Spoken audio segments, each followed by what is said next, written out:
खुशखबरी है। आज हम कश्मीर में भारतीय सेना के हाथों मारे गए आतंकवादी रियाज नाइकू के एनकाउंटर का विश्लेषण करेंगे। रियाज नाइकू कश्मीर में हिजबुल मुजाहिदीन का आखिरी बड़ा कमांडर था और उसके खात्मे के साथ ही कश्मीर में आतंकवाद फैलाने वालों की कमर टूट गई है।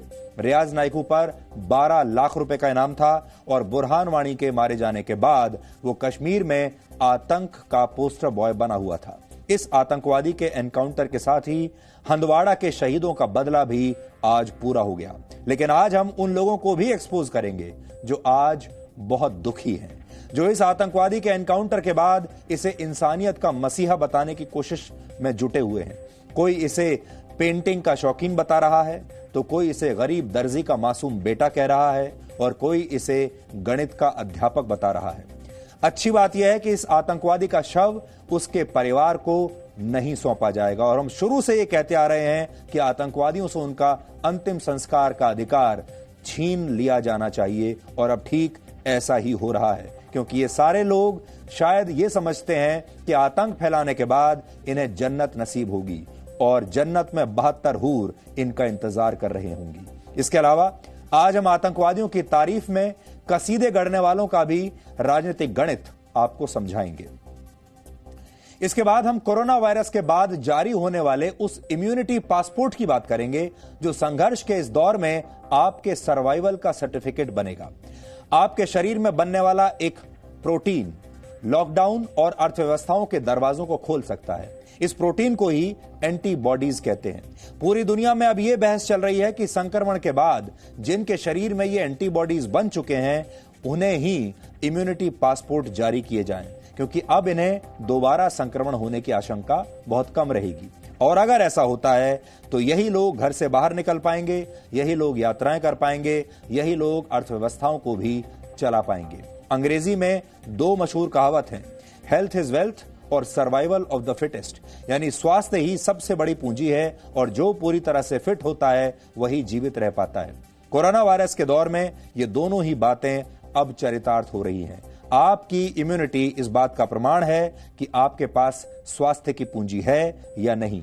इसलिए आज हम ये समझने की कोशिश करेंगे, क्या जिनके शरीर में इम्यूनिटी होगी उन्हीं के कदमों में अब भविष्य में दुनिया रहेगी। यानी आप जितने स्वस्थ होंगे उसके आधार पर ही ये बात तय होगी कि आपको वीजा मिलेगा, आपको पासपोर्ट मिलेगा और आपको कौन कौन सी नौकरियां मिलेंगी। और आखिर में हम इंस्टाग्राम पर मौजूद उस चैट ग्रुप का विश्लेषण करेंगे जिसका नाम है बॉयज लॉकर रूम। इस चैट ग्रुप पर स्कूल जाने वाले बच्चे आपस में अश्लील बातचीत किया करते थे, लड़कियों पर अभद्र टिप्पणियां करते थे और लड़कियों को रेप की धमकी देते थे। आज हम आपको उस विसल ब्लोअर की गवाही सुनाएंगे जिसने इस चैट ग्रुप का खुलासा किया था। यह खुलासा देश के करोड़ों मां बाप को हैरान करने वाला होगा, इसलिए आपको यह गवाही आज जरूर सुननी चाहिए। लेकिन सबसे पहले आज की तमाम बड़ी खबरें नॉन स्टॉप न्यूज में। कश्मीर में सुरक्षा बलों ने आतंकी संगठन हिजबुल मुजाहिदीन के टॉप कमांडर रियाज नाइकू को मार गिराया। आतंकी रियाज नाइकू के खात्मे के लिए पुलवामा में पिछले 3 दिनों से सुरक्षा बलों का ऑपरेशन चल रहा था। सुरक्षा बलों को आतंकी नाइकू के अपने गांव पहुंचने की खबर मिली थी। सूचना के बाद सुरक्षा बलों ने नाइकू के गांव बेगपुरा को घेर लिया। चेतावनी के बाद सुरक्षा बलों ने उस घर को ब्लास्ट से उड़ा दिया जिसमें नाइकू छिपा हुआ था। सुरक्षा बलों से बचने के लिए नाइकू ने रेलवे ट्रैक के नीचे सुरंग बना रखी थी। सुरक्षा बलों ने सुरंग को भी ब्लास्ट से उड़ा दिया।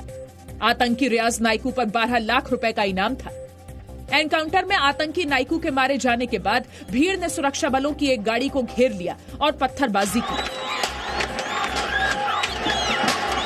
आतंकियों का जनाजा निकालकर उनका महिमा मंडन न हो, इसके लिए प्रशासन नाइकू का शव उसके परिवार को नहीं सौंपेगा। रियाज नाइकू समेत सभी आतंकियों के शव प्रशासन खुद दफनाएगा। जम्मू कश्मीर बीजेपी अध्यक्ष रविंद्र रैना ने कहा कि नाइकू का खात्मा शहीदों को सच्ची श्रद्धांजलि है। भारतीय सेना ने अपने वीर शहीदों को श्रद्धांजलि दी है और रियाज नाइकू को मौत के घाट उतारा है। नेशनल कॉन्फ्रेंस के नेता उमर अब्दुल्ला ने कहा कि रियाज नाइकू का भविष्य तभी तय हो गया था जब उसने आतंकवाद का रास्ता चुना था। जम्मू कश्मीर में पाकिस्तान रमजान के दौरान सुरक्षा बलों पर हमले की बड़ी साजिश रच रहा है। सूत्रों के मुताबिक जैश और हिजबुल के आतंकी दक्षिण और मध्य कश्मीर में हमले की योजना बना रहे हैं। हमले को अंजाम देने के लिए करीब 150 आतंकी एलओसी के दूसरी तरफ लॉन्चिंग पैड पर मौजूद हैं। लॉन्चिंग पैड पर मौजूद आतंकी भारत में घुसपैठ की कोशिश में है। हिजबुल के टॉप कमांडर रियाज नाइकू की मौत से बौखलाए पाकिस्तान ने भारत के खिलाफ दुष्प्रचार शुरू कर दिया है। पाकिस्तान ने दक्षिण एशिया में शांति और सुरक्षा के लिए अंतर्राष्ट्रीय समुदाय से दखल की मांग की है। जम्मू कश्मीर के हंदवाड़ा में आतंकी हमले में शहीद हुए सीआरपीएफ के जवान अश्विनी कुमार यादव का आज यूपी के गाजीपुर में अंतिम संस्कार किया गया। गाजीपुर के चकदाउद गांव में शहीद अश्विनी यादव को पूरे सैन्य सम्मान के साथ अंतिम विदाई दी गई। उनके 4 साल के बेटे आदित्य ने मुखाग्नि दी। अंतिम संस्कार में हजारों की भीड़ थी। लोग भारत माता की जय और वंदे मातरम के नारे लगा रहे थे। यूपी सरकार ने शहीद अश्विनी यादव के परिवार को 50 लाख रुपए देने का ऐलान किया है। शहीद अश्विनी यादव के परिवार के एक सदस्य को सरकारी नौकरी दी जाएगी। गांव की एक सड़क का नाम शहीद अश्विनी यादव के नाम पर होगा। इनके लिए माननीय मुख्यमंत्री जी ने यह घोषणा की है कि 50 लाख रुपए इनके परिवार को दिया जाएगा, जिसमें से 40 लाख रुपए इनकी पत्नी को और 10 लाख रुपए इनके माता पिता में से जो होंगे उनको। किसी एक सदस्य को इनके परिवार को सरकारी रूप से सेवा दी जाएगी और इनके गांव तक की जो सड़क है, यह सड़क उनके नाम पे होगी। देश भर में कोरोना संक्रमण के मामले 50,000 के करीब पहुंच गए हैं। केंद्रीय स्वास्थ्य मंत्री डॉक्टर हर्षवर्धन ने कहा कि कोरोना को कलंक समझकर लोग इसे छिपाए नहीं, बल्कि वक्त पर बताएं। केसेस को जल्दी से जल्दी डायग्नोज कर लेना, उनको पकड़ लेना, उनको ट्रीटमेंट शुरू कर देना, उनको आइसोलेट कर देना, ये हमारा लक्ष्य है। सब मिलकर इस कोविड के खिलाफ जंग को निश्चित रूप से जीतेंगे। भारत में कोरोना के केस बढ़कर 49,391 हो गए हैं। कोरोना संक्रमण से अब तक 1,694 लोगों की मौत हो चुकी है। कोरोना संक्रमित 14,183 मरीज ठीक हो चुके हैं। कोरोना के 33,514 मरीजों का इलाज चल रहा है। कोरोना के सबसे ज्यादा मामले महाराष्ट्र और गुजरात में हैं। केंद्रीय स्वास्थ्य मंत्री डॉक्टर हर्षवर्धन ने आज दोनों राज्यों के स्वास्थ्य मंत्रियों और अफसरों के साथ वीडियो कॉन्फ्रेंसिंग करके हालात की जानकारी ली और आगे की रणनीति पर चर्चा की। केंद्र सरकार जल्द ही पब्लिक ट्रांसपोर्ट शुरू कर सकती है। केंद्रीय परिवहन मंत्री नितिन गडकरी ने बस और कार ऑपरेटर्स से चर्चा करते हुए संकेत दिए हैं कि नई और सख्त गाइडलाइंस के साथ पब्लिक ट्रांसपोर्ट जल्द शुरू किया जा सकता है। गडकरी ने कहा है कि कई राज्यों में प्रवासी मजदूर और लोग फंसे हुए हैं, जिनको उनके राज्य पहुंचाने के लिए हवाई जहाज, ट्रेन और बसें चलाने की जरूरत है। जल्दी ही पब्लिक ट्रांसपोर्ट में बस ट्रांसपोर्ट कुछ गाइडलाइंस के आधार पर शुरू करने का प्रयास सरकार के द्वारा होगा। ये भी कोशिश हम करेंगे, क्योंकि एयरलाइंस, रेलवे और बस ट्रांसपोर्ट ये कुछ प्रमाण में शुरू करने की आवश्यकता भी है। नितिन गडकरी ने यह भी कहा कि लॉकडाउन की वजह से केंद्र सरकार के राजस्व में कमी आई है। साथ ही कई राज्य सरकारें भी आर्थिक संकट से जूझ रही हैं। कोरोना महामारी की वजह से अर्थव्यवस्था में सुस्ती देखते हुए यूपी सरकार ने भी पेट्रोल डीजल के दाम बढ़ाने का फैसला किया है। यूपी में पेट्रोल 2 रुपए और डीजल 1 रुपए महंगा हो गया है। यह आदेश आज रात 12 बजे से लागू हो जाएगा। केंद्र सरकार भी पेट्रोल पर 10 रुपए और डीजल पर 13 रुपए प्रति लीटर उत्पाद शुल्क बढ़ा चुकी है। कांग्रेस ने एक्साइज ड्यूटी बढ़ाने का विरोध किया है। कांग्रेस नेता राहुल गांधी ने ट्वीट करके कहा, कोरोना वायरस से जारी लड़ाई हमारे करोड़ों भाइयों और बहनों के लिए गंभीर आर्थिक कठिनाई है। इस समय कीमतें कम करने की बजाय पेट्रोल 10 रुपए और डीजल पर 13 रुपए प्रति लीटर कर बढ़ाने का सरकार का निर्णय अनुचित है और इसे वापस लिया जाना चाहिए। कांग्रेस की कार्यकारी अध्यक्ष सोनिया गांधी ने आज कांग्रेस नेताओं और कांग्रेस शासित राज्यों के मुख्यमंत्रियों के साथ वीडियो कॉन्फ्रेंसिंग के जरिए बैठक की। कोरोना और लॉकडाउन पर समीक्षा बैठक के दौरान सोनिया गांधी ने केंद्र सरकार से सवाल पूछा कि केंद्र सरकार किस आधार पर तय कर रही है कि लॉकडाउन कितने दिन रहना चाहिए और 17 मई को लॉकडाउन का तीसरा फेज खत्म होने के बाद क्या होगा। बैठक में पूर्व प्रधानमंत्री मनमोहन सिंह और कांग्रेस नेता राहुल गांधी ने भी लॉकडाउन पर केंद्र सरकार से जवाब मांगा। बीजेपी ने कोरोना पर कांग्रेस शासित मुख्यमंत्रियों की अलग बैठक पर सवाल उठाए हैं और कांग्रेस पर सियासत करने का आरोप लगाया है। प्रधानमंत्री नरेंद्र मोदी जी ने पूरे राज्य के मुख्यमंत्रियों को विश्वास में लिया, इकट्ठा और एकजुट होकर कोरोना से एक लड़ाई लड़ रहे हैं। कांग्रेस अगर सहयोग नहीं दे सकती तो कम से कम देश को कोरोना वायरस के मुद्दे पर बांटने का काम न करे। युद्ध लड़ने की ताकत नहीं है, पीठ पर वार करने के प्रयास होते थे। तो ये मोदी है, उसी भाषा में जवाब देना जानता है।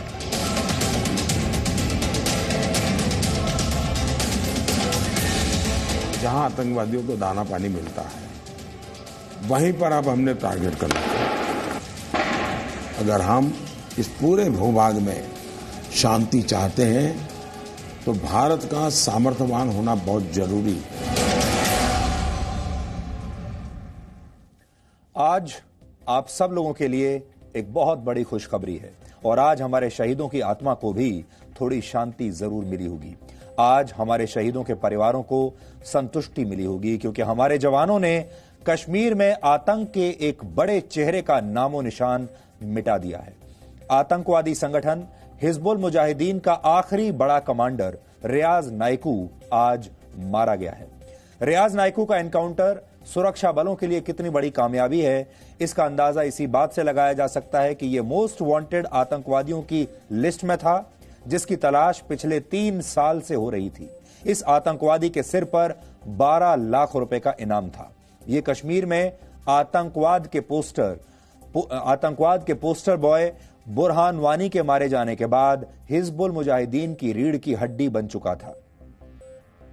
कश्मीर में नए आतंकवादी तैयार करने और उन्हें हिजबुल जैसे आतंकी संगठनों में भर्ती करवाने में ये माहिर था। ये कश्मीर में आतंकवादियों के लिए एक रोल मॉडल बन गया था जो उसी तरह से सोशल मीडिया का इस्तेमाल करता था जैसे बुरहान वानी किया करता था। कश्मीर में पिछले कुछ वर्षों में सुरक्षा बलों पर जितने भी हमले हुए हैं उनकी प्लानिंग रियाज नाइकू ने ही की थी। इसका पाकिस्तान के कब्जे वाले कश्मीर में बैठे जिहादी आतंकवादियों और उनके संगठनों से भी सीधा संवाद रहता था, उनसे यह लगातार संपर्क में रहता था।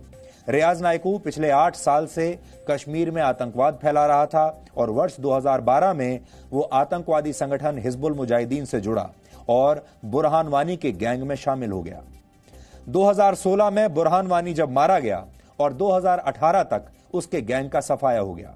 इसके बाद रियाज नाइकू ने हिजबुल मुजाहिदीन में अपना एक अलग गैंग तैयार किया, लेकिन आज नाइकू के मारे जाने के बाद इस गैंग का भी काम तमाम हो चुका है। रियाज नाइकू को आज पुलवामा में उसके ही गांव में सुरक्षा बलों ने मार डाला।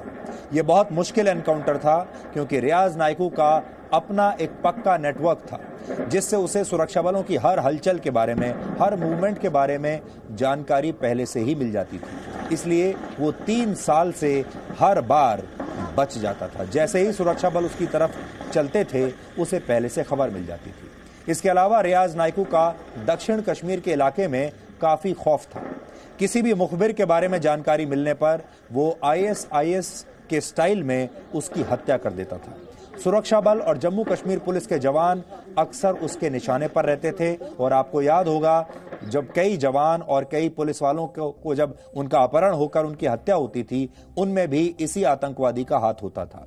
हम आपको इस आतंकवादी की कुछ वर्ष पहले की एक धमकी आज सुनाना चाहते हैं और ये तब की है जब बुरहान वानी मारा गया था।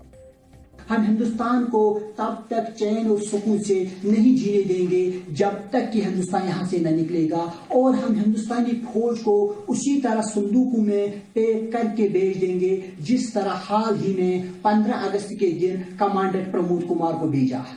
हमें मालूम है कि हमारा अंजाम क्या होगा, हमें पता है कि हमें शहीद होना है, शहादत हमारी आरज़ू है, लेकिन इंशाल्लाह अपनी शहादत के साथ साथ हिंदुस्तान को भी तबाह करके रख देंगे। ये हिंदुस्तान के लोगों की बदकिस्मती है और हमारे लिए आजमाइश है कि हम हिंदुस्तान के जबरी कब्जे में हैं। तो सोशल मीडिया पर इस तरह के संदेश डालकर ये कश्मीर के युवाओं का ब्रेन वॉश करता था, ये प्रोपेगेंडा चलाता था और उस इलाके में ये खौफ का व्यापार करता था, अपना एक खौफ बनाकर रखता था। लेकिन आज भारत के सुरक्षा बलों ने इसका पार्सल बनाकर नर्क में भेज दिया है। ये जरूर ये समझता होगा कि इन्हें जन्नत नसीब होगी। ऐसे लोग जरूर ये समझते हैं कि ये जन्नत में जाएंगे, 72 हूर वहां इनका इंतजार कर रही होंगी। लेकिन आज इस रियाज नाइकू को ये समझ में आया होगा कि इस तरह की मौत के बाद क्या हासिल होता है। रियाज नाइकू भारत को बर्बाद करने के सपने देखता था, लेकिन भारत के वीर जवानों ने उसे आज उसकी कब्र में पहुंचा दिया। रियाज नाइकू को मार गिराने के साथ ही सेना ने कश्मीर में हिजबुल मुजाहिदीन की अब कमर तोड़ दी है, क्योंकि अब इस संगठन को चलाने वाला कोई ऐसा बड़ा नाम नहीं बचा है।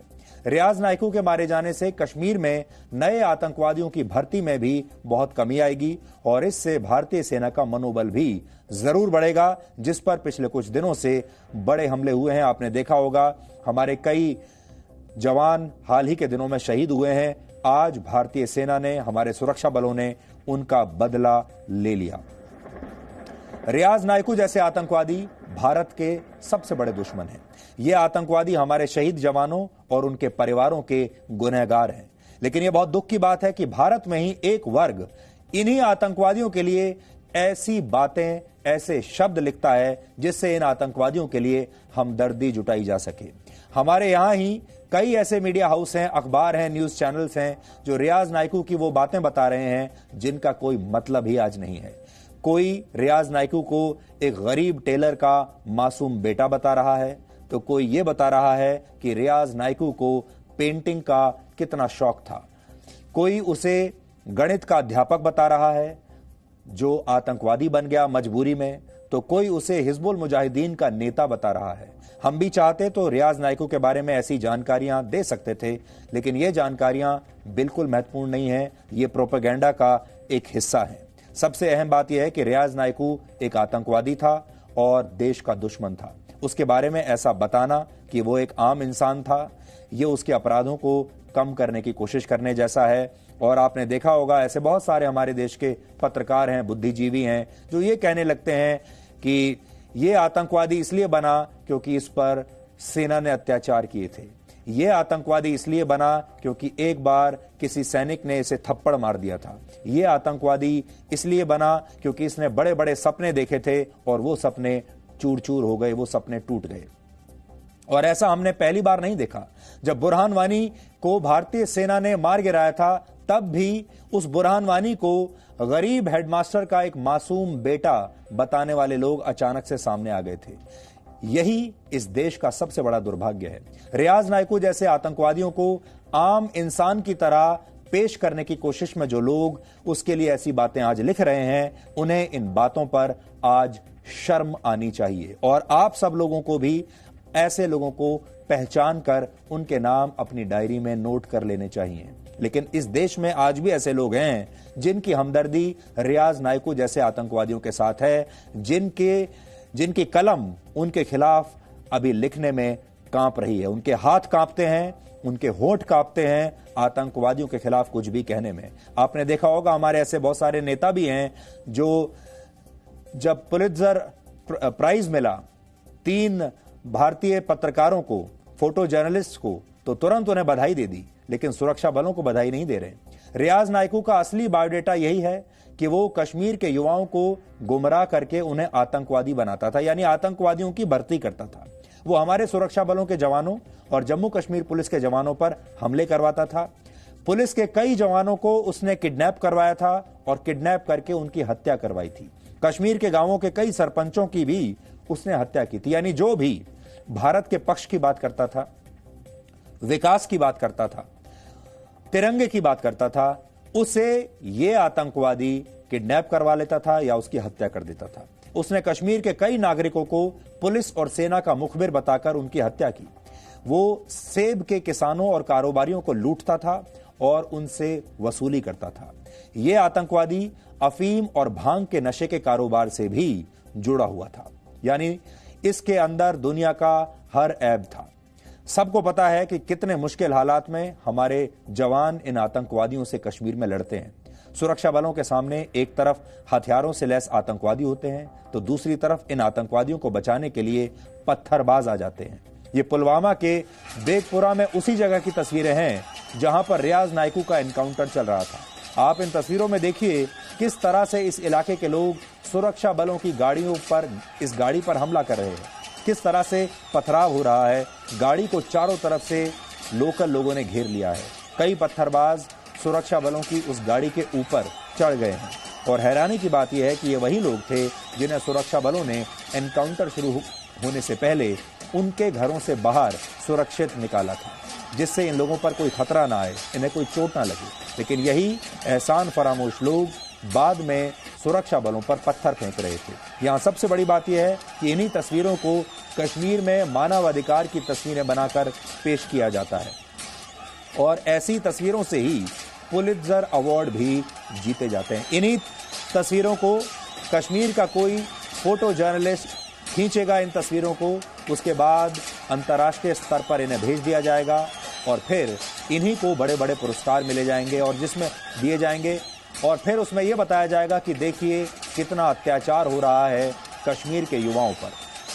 अब आपको समझ में आया होगा कि ये जो बड़े बड़े पुरस्कार हैं ये कैसे दिए जाते हैं और हम ऐसे लोगों को पुरस्कार गैंग कहकर क्यों पुकारते हैं। क्योंकि इसके लिए अपनी आत्मा बेचनी पड़ती है, इसके लिए झूठ बोलना पड़ता है, इसके लिए झूठी तस्वीरें खींचनी पड़ती हैं, इसके लिए अपनी आत्मा को गिरवी रखना पड़ता है और इसके लिए अपने देश से गद्दारी करनी पड़ती है। उसके बाद आपको अंतर्राष्ट्रीय स्तर पर ये बड़े बड़े पुरस्कार मिलते हैं। सुरक्षा बलों के लिए रियाज नायकू को मार गिराना बहुत बड़ी चुनौती थी, क्योंकि वो कम से कम 4 बार ऐसे हालात में भी सुरक्षा बलों को चकमा दे चुका था जब उसके बचने के कोई आसार नहीं थे। एक बार त्राल में वो सुरक्षा बलों के घेरे के बीच ही सुरंग बनाकर भाग गया था। इसलिए इस बार हमारे सैनिक उसे कोई मौका नहीं देना चाहते थे और इसी वजह से इस ऑपरेशन को सेना, सीआरपीएफ और जम्मू कश्मीर के बड़े अधिकारी खुद मॉनिटर कर रहे थे। लगातार मॉनिटरिंग हो रही थी और हम आपको इस एनकाउंटर की कुछ इनसाइड स्टोरी भी आज बताना चाहते हैं। पिछले 3 दिन से सुरक्षा एजेंसियां रियाज नायकू का पता लगाने में जुटी थी। इसी बीच ये जानकारी मिली कि वो बेगपुरा के अपने गांव में अपनी मां से मिलने के लिए आ सकता है। ये उसका पुश्तैनी गांव है। कल शाम को नायकू की लोकेशन के बारे में सुरक्षा एजेंसियों को पता चला कि वो अपने गांव में मौजूद है। इसके बाद सैनिकों ने उस पूरे इलाके को घेर लिया। लेकिन शुरुआत में सुरक्षा बलों को यह लगा कि रियाज नायकू के बारे में मिली जानकारी शायद सही नहीं है और सुरक्षा बलों ने उस जगह से वापसी की तैयारी शुरू भी कर दी। लेकिन उसी वक्त सुरक्षा बलों के मुखबिर, जिसे सेना की भाषा में कैट कहा जाता है, मुखबिर ने पुख्ता तौर पर यह बता दिया कि नायकू गांव में ही मौजूद है और इसके बाद हमारी सेना ने फिर से ऑपरेशन शुरू किया। इसके बाद सुरक्षा बलों ने इस गांव को घेर लिया। यह करीब 1 से 1.5 किलोमीटर का इलाका था जिसमें ऑपरेशन से पहले गांव के घर खाली करवाए गए और वहां रहने वाले लोगों को सुरक्षित बाहर निकाला गया। लेकिन चुनौती यह थी कि रियाज नायकू सुरंग का इस्तेमाल करता था। सुरक्षा बलों को यही शक था कि कहीं इस बार भी ये किसी सुरंग का इस्तेमाल करके भाग न जाए। इसलिए 3 जेसीबी मशीनें मंगवाई गई और रात भर इस इलाके में अलग अलग जगहों पर उस सुरंग को ढूंढने के लिए खुदाई की गई। रात भर खुदाई चली। इसी बीच सुबह होते होते सुरक्षा बल उस घर के बहुत करीब तक पहुंच गए जहां यह आतंकवादी छुपा हुआ था। लेकिन जैसे ही सुरक्षा बल उस घर के करीब पहुंचे, रियाज नायकू और उसके साथियों ने फायरिंग शुरू कर दी। सुरक्षा बलों ने इसके बाद उस घर को ध्वस्त कर दिया। फिर भी रियाज नायकू बच निकला और भागकर दूसरे घर में छुप गया। लेकिन यहीं पर सुरक्षा बलों ने उसे और उसके साथी को मार गिराया। जी न्यूज की टीम भी इस एनकाउंटर के पूरे समय ग्राउंड जीरो पर मौजूद थी। हमने ये पूरी जानकारी ग्राउंड जीरो से अपने रिपोर्टर्स के जरिए आपके लिए निकाली है। एनकाउंटर के बाद सुरक्षा बलों का जोश इस बड़ी कामयाबी की कहानी आपको खुद बता देगा। यहाँ पे आप देखिए, ये वो जगह है जहाँ पर नाका लगा दिया गया है। यहाँ से आगे जाने की किसी को अनुमति नहीं दी जा रही है। हम कोशिश करते हैं कि सुरक्षा बल के लोग जो है हमसे अगर बात कर सकते हैं, उनसे बात करते हैं। सर 2 मिनट इस ऑपरेशन के बारे में। शुक्रिया। पूरा ताउन रहा लोगों का, हर चीजें बढ़िया रही। रियाज नायकू का मारना कितना बड़ी सफलता है। नहीं, देखिए क्या है कि हमारे पीआरओ होते हैं, वो पूरा देंगे आपको। फिर भी एक शब्द, मतलब इतना बड़ा सक्सेसफुल ऑपरेशन आपने किया है आज। चीजें सर, लोगों का कैसा वहाँ पे तालमेल रहा? हर चीजें लोगों के ताउन से ही हम लोग अमल लाने की कोशिश कर रहे हैं। लोगों के बगैर ताउन क्या मुमकिन नहीं है। आपको लगता है ये इसके बाद से मिलिटेंसी की बैकबोन टूट गई है कश्मीर? ऐसा तो हम अभी आपको जवाब हम नहीं दे सकते, क्योंकि इन चीज़ों की लिए हमारे ऑफिसर्स ऑथराइज्ड हैं। हम लोग इसके लिए नहीं हैं ऑथराइज्ड बोलने के लिए। शुक्रिया। आप देखिए, ऑपरेशन के बारे में ये कुछ भी बोलने के लिए तैयार नहीं है, लेकिन इतना ज़रूर है कि कहते हैं कि यहाँ पर अमन लाने के लिए ये सब काम जो है किए जा रहे हैं। रियाज नायकू के मारे जाने से जो है हिजबुल मुजाहिदीन मिलिटेंट संगठन को एक बहुत बड़ा धक्का लगा है, क्योंकि वो सारी जो बागडोर है हिजबुल मुजाहिदीन की कश्मीर घाटी में संभालता था। कैमरा पर्सन इरफान मंजूर के साथ खालिद हुसैन, जी मीडिया, अवंतीपोरा।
आज कश्मीर के पुलवामा में 2 जगह और एनकाउंटर हुए जिसमें 4 आतंकवादी मारे गए।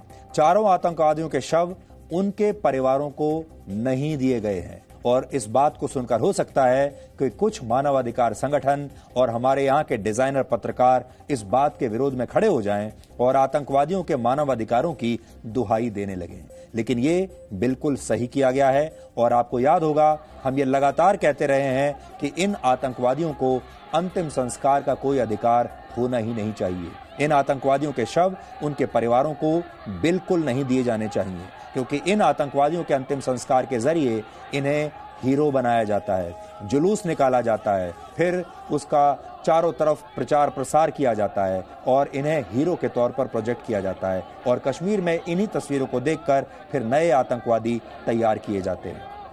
इन सारे आतंकवादियों का ब्रेन वॉश किया जाता है और कहा जाता है कि जब ये मारे जाएंगे उसके बाद ये जन्नत में जाएंगे जहां 72 हूरें इनका इंतजार कर रही होंगी। लेकिन जब इनसे इनके अंतिम संस्कार का अधिकार छीन लिया जाएगा, जब इनके शव जो हैं, जो इनकी डेड बॉडीज हैं, वो इनके परिवार तक नहीं पहुंचेंगी और जब इनका अंतिम संस्कार उनके हिसाब से नहीं होगा, तब इनको समझ में आएगा कि आतंक फैलाने का जो रिजल्ट होता है, नतीजा होता है, वो क्या होता है। इसलिए इस आतंकवादी का शव भी उसके परिवार को नहीं सौंपा जाएगा। ये एक बड़ी बात है जो भारत सरकार ने अब शुरू की है, हमारी सेना ने ये बात शुरू की है। अब आतंकवादियों के शव उनके परिवारों को नहीं दिए जाते और आगे भी नहीं दिए जाएंगे। राष्ट्रकवि रामधारी सिंह दिनकर ने एक बार कहा था, क्षमा शोभती उस भुजंग को जिसके पास गरल हो, उसको क्या जो दंतहीन विष रहित विनीत सरल हो। ये पंक्तियां पाकिस्तान के खिलाफ प्रधानमंत्री नरेंद्र मोदी के पराक्रम का आधार है। ये बदला हुआ भारत है, ये नया भारत है और बदला हुआ भारत आतंकी हमले के बाद बातचीत करने में समय बर्बाद नहीं करता, पाकिस्तान को डोजियर पर डोजियर देने की भूल नहीं करता, सबूत देने में समय बर्बाद नहीं करता। बदला हुआ भारत अब सिर्फ बदला लेता है और बदला लेने के बाद बॉडी भी वापस नहीं करता। 9 मई 2019 को मैंने प्रधानमंत्री नरेंद्र मोदी का एक इंटरव्यू किया था और उस इंटरव्यू में भी मैंने उनसे यही पूछा था कि शांति और युद्ध को लेकर अब भारत क्या सोचता है, नए भारत की सोच क्या है, प्रधानमंत्री नरेंद्र मोदी क्या सोचते हैं। और आज के दिन आपको उनके ये विचार जरूर सुनने चाहिए। ये इंटरव्यू तो है 1 साल पुराना, लेकिन आज जो कुछ हुआ है और आजकल जो हो रहा है उसकी सोच कहां से आती है वो आप आज देख पाएंगे। ये देखिए, आपकी असली सोच क्या है।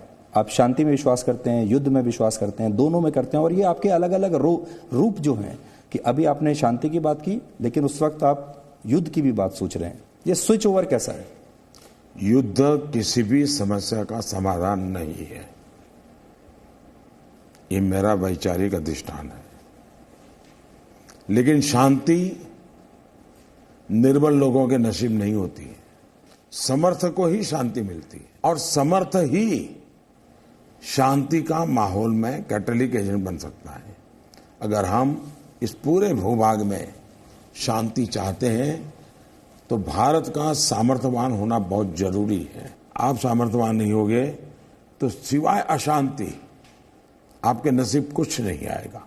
क्या 40 साल से देश में आतंकवादी आए, मारते चले जाए, और हम हर बार कहेंगे भाई पाकिस्तान ऐसा करता है, पाकिस्तान। उसका मतलब जहां पर लालन पालन होता है आतंकवादियों का, जहां आतंकवादियों को दाना पानी मिलता है,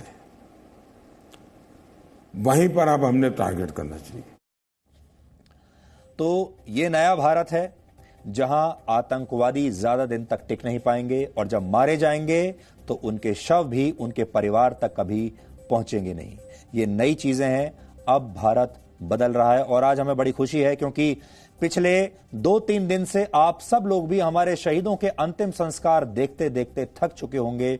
आप भी शोक मनाते हुए थक चुके होंगे, और आपको यह लगता होगा कि ये हो क्या रहा है, क्योंकि ये आतंकवादी अभी आखिर के 2-3 दिनों में हमें बहुत गहरी चोट देकर गए हैं। वो तस्वीरें फिर से आज हम आपको बता देते हैं। आप याद कीजिए कर्नल आशुतोष शर्मा को, आप याद कीजिए उन सारे शहीदों को जिनके अंतिम संस्कार, जिनकी शोक सभा में हम आपको कल ही लेकर गए थे, और उनके परिवार के वो तस्वीरें आपने देखी थी जब वो कितने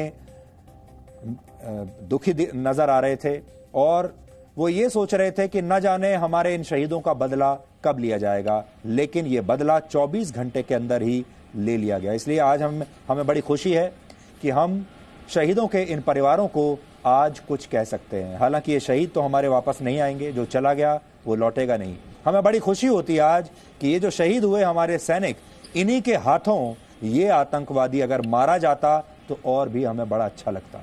लेकिन खैर कोई बात नहीं, इनका बदला हमने जरूर ले लिया। हमने कल आपसे पुरस्कार गैंग के बारे में कुछ बातचीत की थी, थोड़ी देर पहले भी हम बात कर रहे थे, क्योंकि ये कश्मीर में जो कुछ हो रहा है बहुत सारे लोगों के लिए ये एक उद्योग है, ये पुरस्कार लेने का एक जरिया है, ये पैसा कमाने का एक जरिया है। क्योंकि कश्मीर को लेकर भारत विरोधी दुष्प्रचार करने वाली कुछ तस्वीरों पर पुलित्जर पुरस्कार दिया गया था, आपको याद होगा। आज हम आपको सबसे पहले 4 ऐसी तस्वीरें दिखाना चाहते हैं जो दुनिया का कोई भी अवार्ड जीतने की हकदार हो सकती हैं, लेकिन उन्हें अवार्ड मिलेगा नहीं। ये तस्वीरें हमारे उन जवानों के परिवारों की हैं जो जवान कश्मीर में इन्हीं खूंखार आतंकवादियों से लड़ते हुए शहीद हो गए। पहली तस्वीर देखिए, यह हंदवाड़ा में शहीद हुए कर्नल आशुतोष शर्मा की पत्नी पल्लवी शर्मा की तस्वीर है, जो अपने पति को अंतिम विदाई देते हुए सल्यूट कर रही है। यह तस्वीर को देखिए, बड़ी स्क्रीन पर आप देखिए। क्या इस तस्वीर को कोई पुरस्कार मिलेगा? हमारा सवाल यह है। दूसरी तस्वीर देखिए, कर्नल आशुतोष शर्मा की पत्नी अपने पति की चिता के सामने तिरंगा लेकर अपने सीने से तिरंगे को चिपकाकर खड़ी हुई हैं। जज्बे की ऐसी तस्वीर दुनिया में आपको और कहां मिलेगी?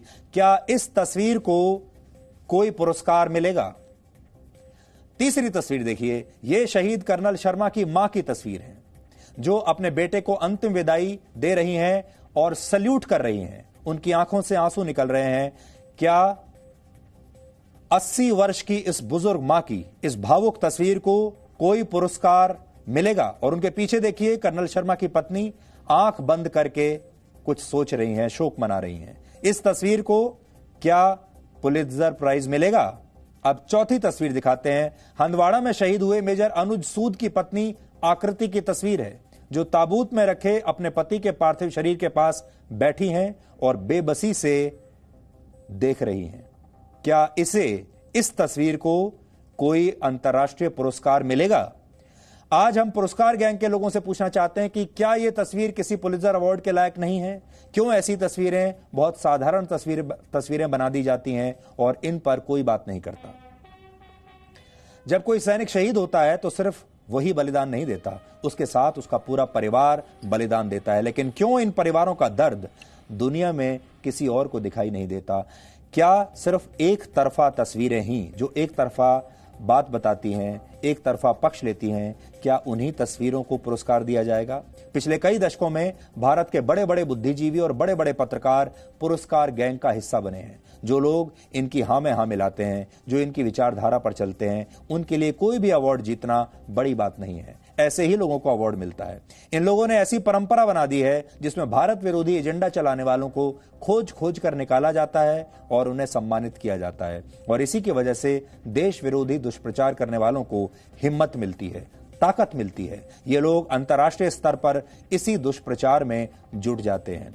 कश्मीर पर जिन तस्वीरों को पुलित्जर पुरस्कार मिला वो इसी दुष्प्रचार का हिस्सा हैं। लेकिन हम आपको वो तस्वीरें दिखाते हैं जिन्हें अवार्ड मिलना तो दूर, जिन पर कोई बात भी नहीं करता, क्योंकि इन तस्वीरों के जरिए एक खास एजेंडा नहीं चलाया जा सकता। ये तस्वीर सच कहती हैं, ये तस्वीर आपको सत्य की तरफ लेकर जाती हैं, ये सही तस्वीर है, इसीलिए इन्हें पुरस्कार नहीं मिलता है। लेकिन इन तस्वीरों को ऐसे नकली पुरस्कार चाहिए भी नहीं।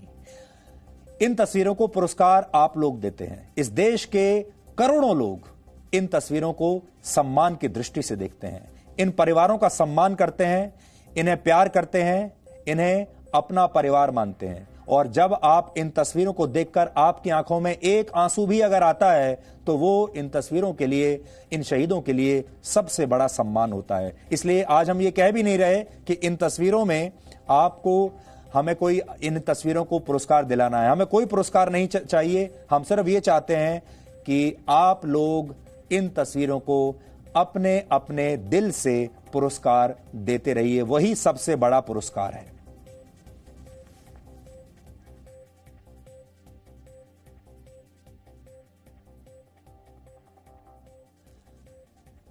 कश्मीर की ऐसी कई तस्वीरों को, ऐसी बहुत सारी तस्वीरें हैं जिसमें सेना और सुरक्षा बल लोगों की मदद करते हुए आपको दिखते हैं। ऐसी तस्वीरें आपको बहुत मिल जाएंगी जिसमें आम कश्मीरी परिवार और सुरक्षा बल के जवान एक दूसरे के सुख दुख में शामिल हैं।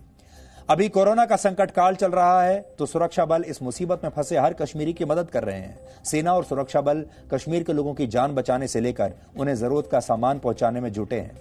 लेकिन आपने किसी भी अंतर्राष्ट्रीय मीडिया में ऐसी तस्वीर नहीं देखी होगी। आपने किसी डिजाइनर पत्रकार को न्यूज चैनल पर इस पर चर्चा करते हुए नहीं देखा होगा, न ही सोशल मीडिया पर कोई आपने ऐसी तस्वीरें देखी होंगी।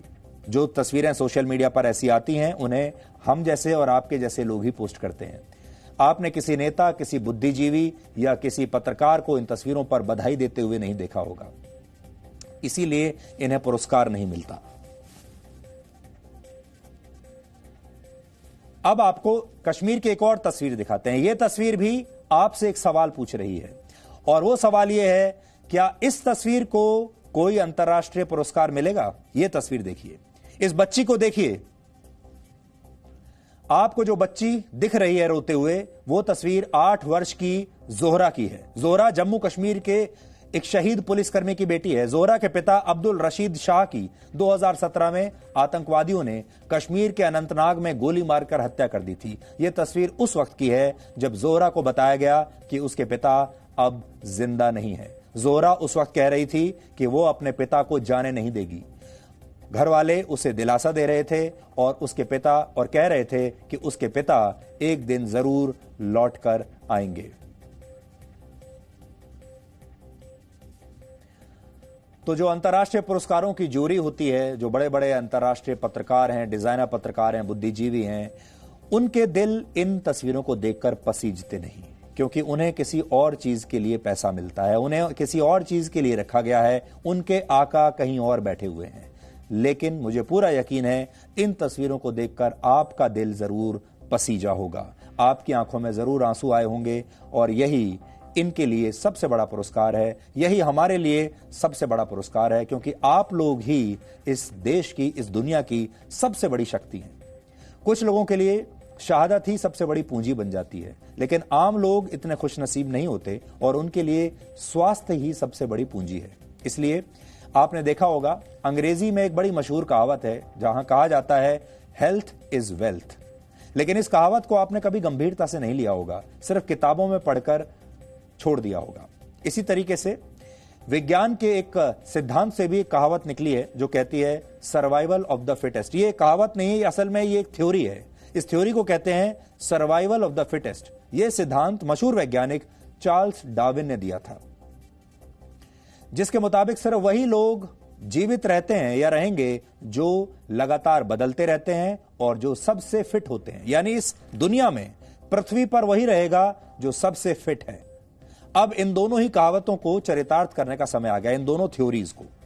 अब स्वास्थ्य आपकी सबसे बड़ी पूंजी है और अगर आप फिट हैं तभी आप नौकरी भी कर पाएंगे, तभी आप अंतर्राष्ट्रीय यात्राएं भी कर पाएंगे, वेकेशन पर भी जा पाएंगे और तभी आप अपने परिवार और समाज को बचा पाएंगे। यानी अब आपका सर्वाइवल इस बात पर निर्भर करेगा कि आप कितने फिट हैं, कितने स्वस्थ हैं। यानी अब स्वास्थ्य ही आपका पासपोर्ट होगा और स्वास्थ्य ही आपकी नई डिग्री होगा। सब कुछ आपके स्वास्थ्य के आसपास घूमेगा। सबसे पहले आप यह समझिए कि आपका स्वास्थ्य कैसे लॉकडाउन में बंद अर्थव्यवस्था के दरवाजे खोल सकता है। इस अर्थव्यवस्था का सीधा संबंध आपकी नौकरी से है, आपके व्यापार से है, आपकी जेब से है। आप कहां जाकर नौकरी करेंगे, कहां जाकर क्या काम करेंगे, आपका पूरा जीवन इस पर निर्भर करता है। और यह किस पर निर्भर करता है? अब यह निर्भर करेगा आपके फिटनेस लेवल पर, आपके स्वास्थ्य पर। क्योंकि दुनिया भर की सरकारें अब यह चाहती हैं कि अर्थव्यवस्थाओं को जल्द से जल्द खोल दिया जाए, लेकिन संक्रमण के डर की वजह से यह फैसला लेना आसान नहीं है किसी के लिए भी। अगर सरकारों ने जल्दबाजी की तो जिन लोगों को संक्रमण है वो दूसरे लोगों को बीमार कर सकते हैं और ऐसे में हालात काबू से बाहर हो जाएंगे और लॉकडाउन को और कई महीनों तक बढ़ाना पड़ सकता है। यह सबसे बड़ी चुनौती है। तो अब सवाल यह है कि आखिर क्या किया जाए। अगर आप सब कुछ बंद कर देंगे तो अर्थव्यवस्था नीचे बैठ जाएगी। फिलहाल वैज्ञानिक इसके 3 उपाय सुझा रहे हैं। पहला यह कि जब तक कोरोना वायरस की वैक्सीन ना बन जाए तब तक सभी लोगों को घरों में बंद रखा जाए। दूसरा उपाय, जिनके शरीर में कोरोना वायरस के खिलाफ प्रतिरोधक क्षमता यानी इम्यूनिटी विकसित हो चुकी है, उन्हें बाहर निकलने की इजाजत दे दी जाए। और तीसरा उपाय यह है कि देश की सारी जनसंख्या को एक ही बार में संक्रमित होने दिया जाए। ऐसा हो जाने पर सिर्फ बुजुर्गों और बीमार लोगों को छोड़कर ज्यादातर लोगों के शरीर में कोरोना वायरस के खिलाफ एंटीबॉडीज बन जाएंगे और इन लोगों के दोबारा बीमार पड़ने की आशंका बहुत कम हो जाएगी। इसे हर्ड इम्यूनिटी भी कहते हैं, यानी इम्यूनिटी लेवल्स अपने आप डेवलप हो जाएंगे। ये 3 तरीके मुख्य तौर पर सामने आते हैं। लेकिन अर्थव्यवस्था की चुनौती को देखते हुए दुनिया भर की सरकारें ना तो सब लोगों को घरों में बंद रख सकती हैं और ना ही इस पक्ष में है कि जानबूझकर जनता के बीच संक्रमण फैलने दिया जाए। पहली स्थिति में लाखों लोग भूख और गरीबी से मर जाएंगे। दूसरी स्थिति में भी लाखों लोग बीमार या बुजुर्ग होने की वजह से मर जाएंगे। इसलिए अब कई देश कोरोना वायरस से स्वस्थ हो चुके लोगों को इम्यूनिटी पासपोर्ट जारी करने पर विचार कर रहे हैं। यह एक नया कॉन्सेप्ट है जिसे अब आपको भी समझना चाहिए, क्योंकि यहां इस खबर के जरिए हम आपको यह समझाना चाहते हैं कि आपका भविष्य कैसा होगा, क्योंकि अब इसके बाद सब कुछ बदलने वाला है। ये वो लोग हैं जिनका शरीर कोरोना वायरस के खिलाफ लड़ाई लड़ चुका है, यानी ये संक्रमित हो चुके हैं और अब इनके दोबारा बीमार पड़ने की आशंका कम है। दरअसल, और ये क्यों है, आपके शरीर में जब भी कोई वायरस प्रवेश करता है तो शरीर उससे कई चरणों में लड़ता है। इस पूरी प्रक्रिया में अक्सर 1 से 2 हफ्ते का समय लगता है। पहले चरण में कुछ विशेष तरह की कोशिकाएं वायरस के संक्रमण को धीमा करने की कोशिश करती हैं, उससे लड़ती हैं। अगर शरीर इस कोशिश में जल्द ही सफल हो जाता है तो कई बार संक्रमण के लक्षण दिखाई नहीं देते, यानी आप पहले राउंड में ही जीत जाते हैं। ऐसे लोगों को ही एसिम्प्टोमेटिक कहा जाता है, यानी जिनमें कोई सिम्टम्स नहीं है, यानी इनके शरीर में वायरस तो है लेकिन उससे जुड़े लक्षण नहीं मिलते। दूसरे चरण में शरीर वायरस के खिलाफ एंटीबॉडीज का निर्माण करता है। ये एंटीबॉडीज हर वायरस के लिए अलग अलग होते हैं, यानी शरीर इन्हें बीमारी के हिसाब से कस्टमाइज करता है। ये एंटीबॉडीज एक प्रकार के प्रोटीन्स होते हैं जो वायरस से लड़ते हैं। इसके अलावा शरीर में मौजूद टी सेल्स उन दूसरी कोशिकाओं की पहचान करती हैं जो वायरस से संक्रमित हैं। इसके बाद टी सेल्स संक्रमित कोशिकाओं के सफाई का यानी उन्हें खत्म करने का काम शुरू करती हैं और कुछ विशेष प्रकार की टी सेल्स को मेमोरी टी सेल्स कहा जाता है। ये ऐसी कोशिकाएं होती हैं जो शरीर में आए दुश्मन को याद रखती हैं और अगली बार जब कोई वायरस या बैक्टीरिया आपके शरीर पर हमला करता है तो ये कोशिकाएं सक्रिय हो जाती हैं और उनसे कैसे निपटा जाए वो फॉर्मूला इन्हें याद रहता है। एक आसान से टेस्ट के जरिए पता लगाया जा सकता है कि किस व्यक्ति के शरीर में संक्रमण के खिलाफ एंटीबॉडीज मौजूद हैं या नहीं, और इस जांच के बाद आपको इम्यूनिटी पासपोर्ट जारी किया जा सकता है और हो सकता है कि भविष्य में विदेश यात्राओं के लिए उन्हें ही वीजा दिया जाए, उन्हें ही पासपोर्ट दिया जाए जिनके पास ये इम्यूनिटी पासपोर्ट होगा। यानी एक पासपोर्ट वो जो आपके पास अभी है, उस पासपोर्ट में यह देखा जाता है कि आप आपराधिक प्रवृत्ति के व्यक्ति तो नहीं हैं, आपके ऊपर कोई कानूनी मामला तो नहीं चल रहा, आपके ऊपर कोई शिकायत तो नहीं है, आप कोई अपराध करके तो नहीं भागे हैं, वो ये चेक करते हैं। अब उसके आधार पर आपका पासपोर्ट बनता है और आपको वीजा मिलता है। पर भविष्य में आपको पासपोर्ट इस आधार पर मिलेगा कि आप कितने स्वस्थ हैं और आपके शरीर में कितनी एंटीबॉडीज हैं इस पर। इसलिए आपका पूरा की पूरा जीवन इसके बाद बदलने वाला है। फिलहाल आप जब किसी और देश में जाते हैं तो आपको वीजा की अलग अलग श्रेणियों में से किसी एक को चुनना होता है। अगर आप नौकरी करने के लिए किसी देश में जा रहे हैं तो आपको अलग प्रकार का वीजा दिया जाता है। घूमने जा रहे हैं तो ट्रैवल वीजा जारी होता है या टूरिस्ट वीजा जारी होता है। इसी तरीके से अलग अलग वीजा आपको लेने पड़ते हैं। इसके लिए आपकी शैक्षिक योग्यता, आपके बैंक अकाउंट, आपराधिक रिकॉर्ड और मेडिकल रिकॉर्ड की जांच की जाती है। लेकिन हो सकता है कि भविष्य में विदेश यात्रा के लिए वीजा आपके शरीर में मौजूद एंटीबॉडीज के आधार पर दिया जाने लगे। अगर आप अपने देश के अंदर भी कामकाज पर लौटना चाहते हैं तो भी हो सकता है कि आपको सरकार से इम्यूनिटी पासपोर्ट हासिल करना पड़े। कई देशों में इसे रिस्क फ्री सर्टिफिकेट भी कहा जाता है, यानी नौकरी भी इसी आधार पर लगेगी। जो देश अपने नागरिकों को इम्यूनिटी पासपोर्ट जारी करने के बारे में सोच रहे हैं उनमें बड़े बड़े देश शामिल हैं। उनमें ब्रिटेन, अमेरिका, चिली, इटली और जर्मनी जैसे देश शामिल हैं। लेकिन अब आप ये भी जान लीजिए कि भविष्य में जारी होने वाले ये हेल्थ पासपोर्ट या हेल्थ सर्टिफिकेट आखिर काम कैसे करेंगे। फिलहाल इसकी कोई मानक प्रक्रिया तय नहीं है, लेकिन जो हो सकता है वो हम आपको आज बताना चाहते हैं। सबसे पहले आपकी सरकार आपसे कह सकती है कि आप एक विशेष मोबाइल फोन एप्लीकेशन पर अपना पहचान पत्र अपलोड करें और फिर अपनी सेल्फी उस पर अपलोड करें। आपके पहचान पत्र से आपके चेहरे का मिलान होने के बाद आपको एंटीबॉडी टेस्ट कराने के लिए भेजा जा सकता है। अगर टेस्ट में यह पता चला कि आपको कोरोना वायरस हो चुका है और आप इससे इम्यून हो चुके हैं तो आपको एक विशेष QR कोड जारी किया जाएगा। इसके बाद जब आप अपने दफ्तर जाएंगे तो गेट पर आपका ये QR कोड स्कैन किया जाएगा। ये QR कोड स्कैन करने से ये पता चलेगा कि आप कोरोना वायरस से इम्यून हैं। इसी प्रक्रिया का पालन आपको बस में करना होगा, ट्रेन में, मेट्रो में, हवाई जहाज में, हर जगह यही पालन करना होगा। शॉपिंग मॉल्स, रेस्टोरेंट में, सिनेमा हॉल्स में भी आपका इम्यूनिटी सर्टिफिकेट देखकर ही आपको प्रवेश मिलेगा, क्योंकि दूसरों की सुरक्षा का सवाल है।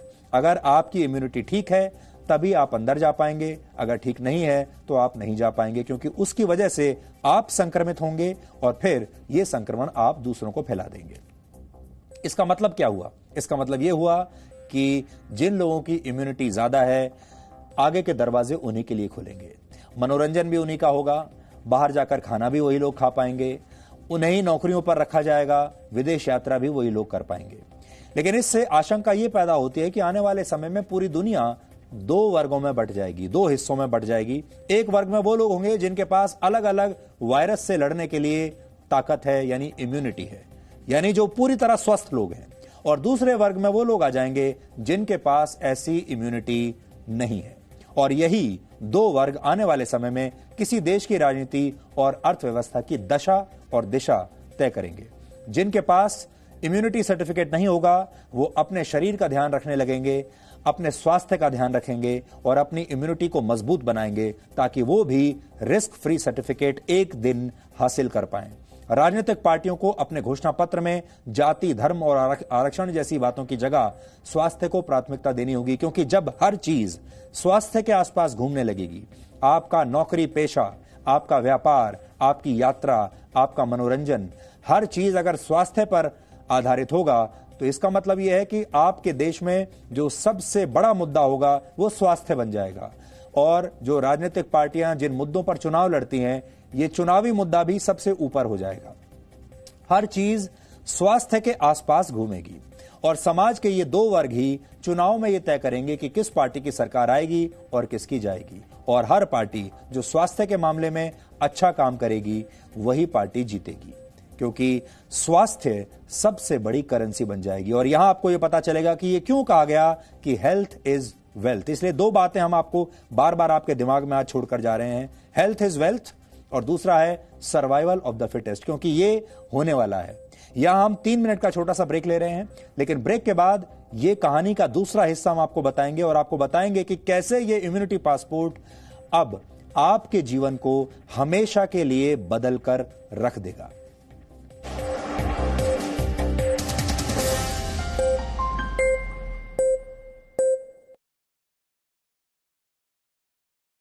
Working on it, it is a practice which you have to continuously do, or if some people can meditate, you can learn that much faster. There is nothing either good or bad, but our thinking makes them good or bad. Your thoughts did not become your behavior, and your behavior did not become your habit in one day. So start working on it.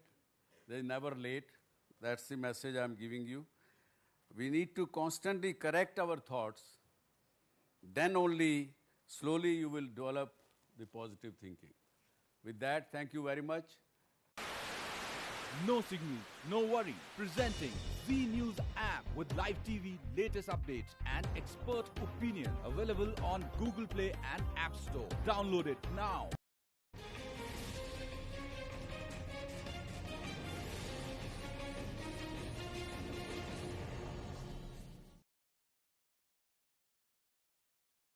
क्या एक बहुत बड़ा भगत, भगवान का भगत था।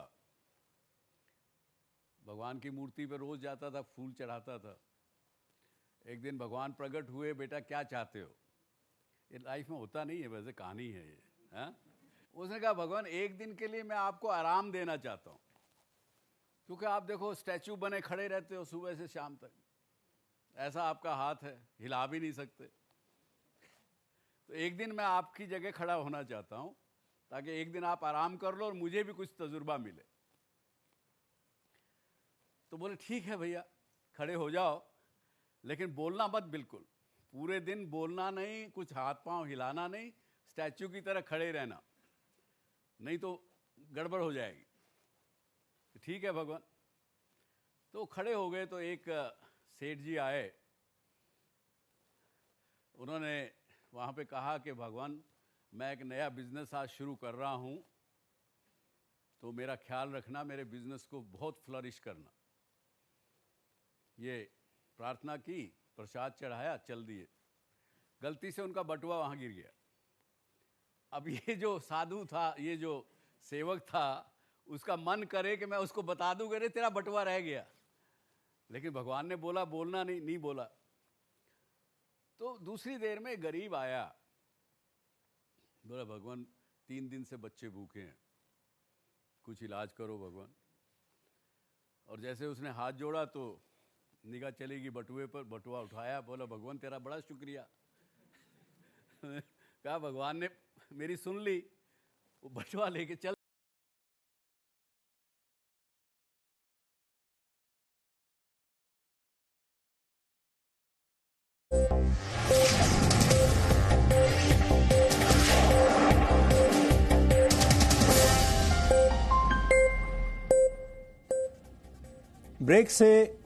Break पर जाने से पहले हम आपको बता रहे थे कि कैसे ये दुनिया अब स्वस्थ और अस्वस्थ लोगों के बीच बंट जाएगी। इसलिए भविष्य में अपनी जातियों को भूल जाइए, क्योंकि आपकी जातियां और आपके वर्ग इस बात पर निर्भर करेंगे कि आप कितने स्वस्थ हैं। यानी जो आपका स्वास्थ्य है वही आपकी जाति बन जाएगा।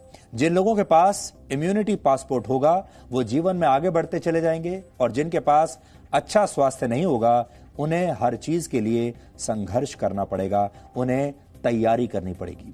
बहुत सारे लोगों को लग सकता है कि यह व्यवस्था भेदभावपूर्ण होगी और जैविक आधार पर लोगों को बांटना ठीक नहीं है, लेकिन ये सरकारों की मजबूरी बन जाएगी और आपके सर्वाइवल के लिए भी ये व्यवस्था बहुत जरूरी हो जाएगी। इसीलिए जो थ्योरी है जिसके बारे में हमने शुरू में आपको बताया था, सर्वाइवल ऑफ द फिटेस्ट की जो थ्योरी है, उसे आज आप फिर से पढ़ लीजिएगा। भारतीय वायुसेना में पायलट के तौर पर जब आप भर्ती होने के लिए जाते हैं या जो युवा जाते हैं, तो मानसिक और शारीरिक स्वास्थ्य के 20 से 22 पैमानों पर उन्हें खरा उतरना पड़ता है। आपकी हाइट से लेकर आपकी देखने और सुनने तक की क्षमता ये तय करती है कि आपको वायुसेना में भर्ती किया जाएगा या नहीं। ऐसे ही नौसेना में जब भर्ती होती है तो 15 से 20 पैमानों पर स्वास्थ्य की जांच होती है। थल सेना में भी जब भर्ती होती है तो आपकी हाइट देखी जाती है, आपका सीना कितना चौड़ा है देखा जाता है, शारीरिक क्षमता के आधार पर आपकी भर्ती होती है और फिर आपकी बहुत ट्रेनिंग की जाती है। लेकिन आप इसे भेदभाव नहीं कह सकते, क्योंकि वो काम ही ऐसा है। ऐसा इसलिए किया जाता है ताकि दुश्मनों से लड़ने का मुश्किल काम स्वस्थ लोगों को दिया जा सके, क्योंकि ये काम ही ताकत का है, ये काम ही स्टेमिना का है और ऐसे जो स्वस्थ लोग हैं वही इस काम को कर सकते हैं।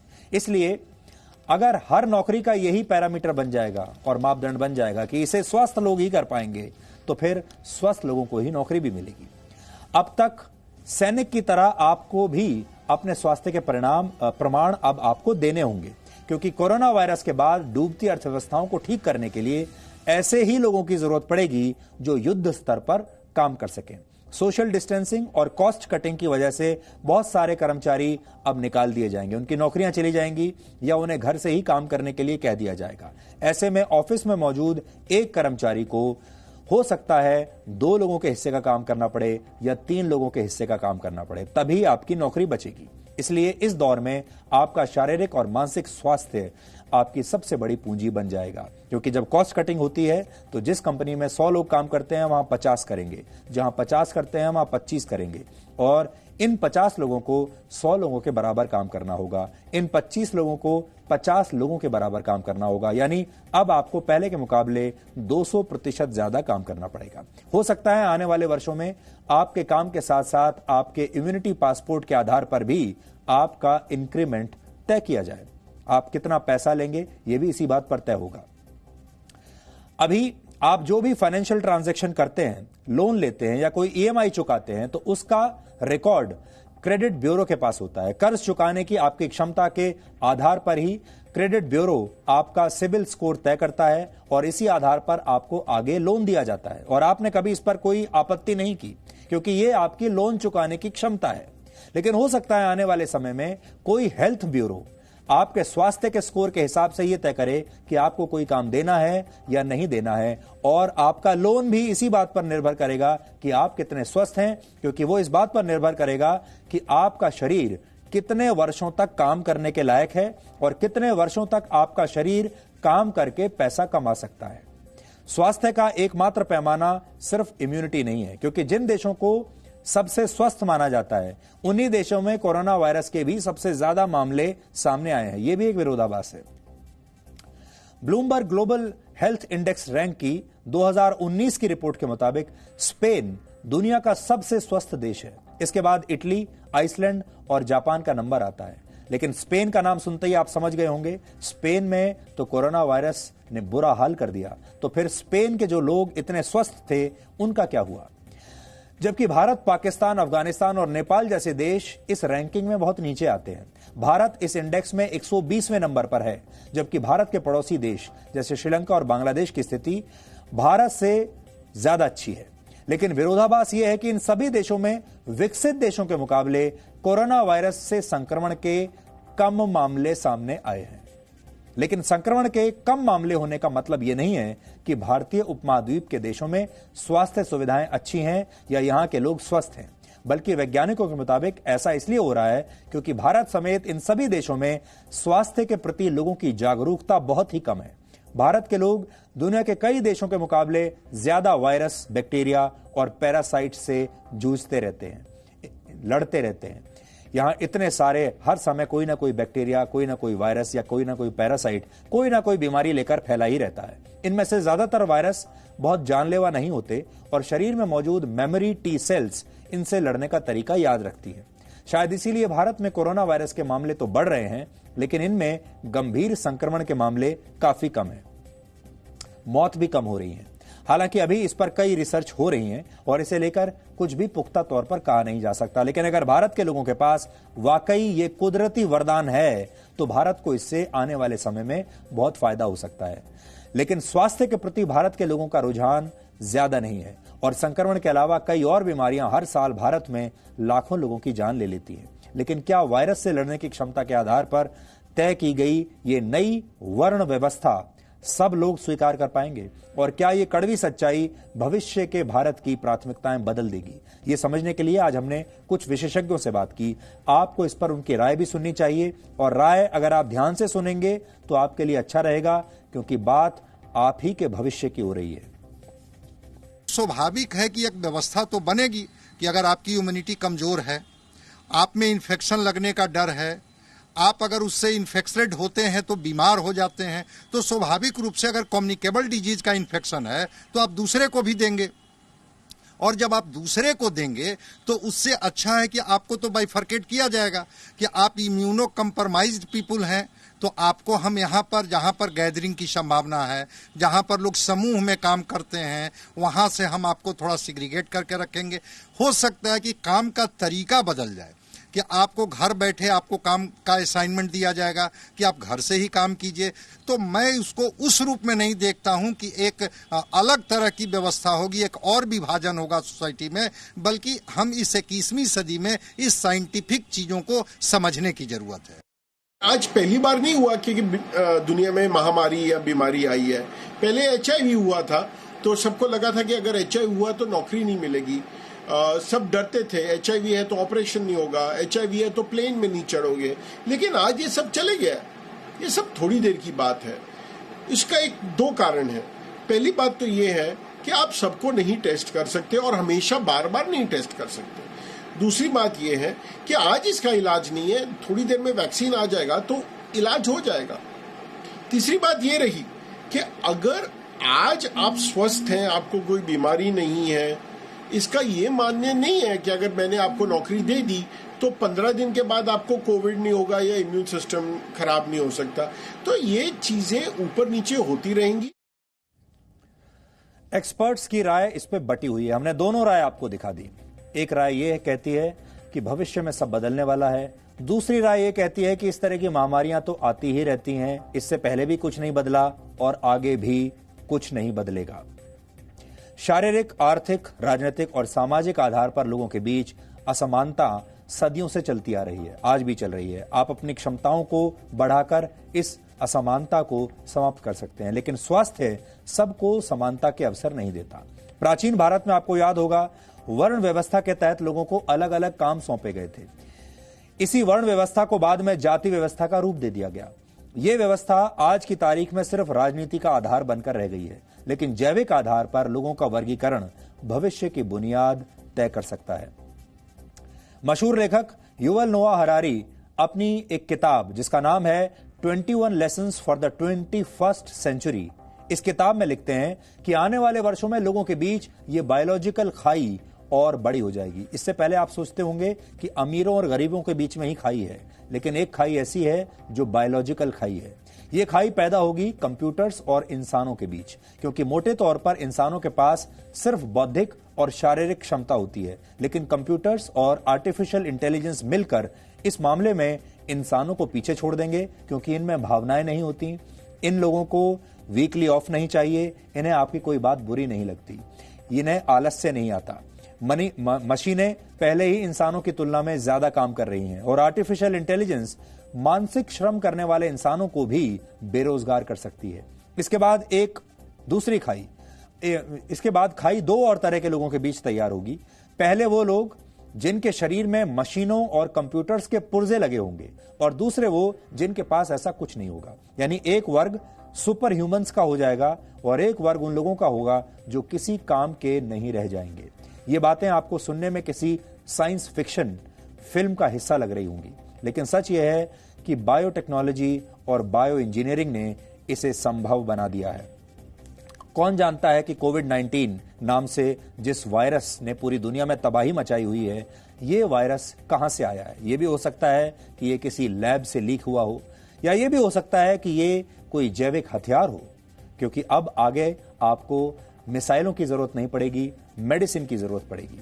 और यह भी हो सकता है कि ये किसी का बहुत बड़ा ऐसा फैसला हो जिससे कुछ खास चंद बड़ी बड़ी कंपनियां वो इसका फायदा उठाने की कोशिश करती हूं।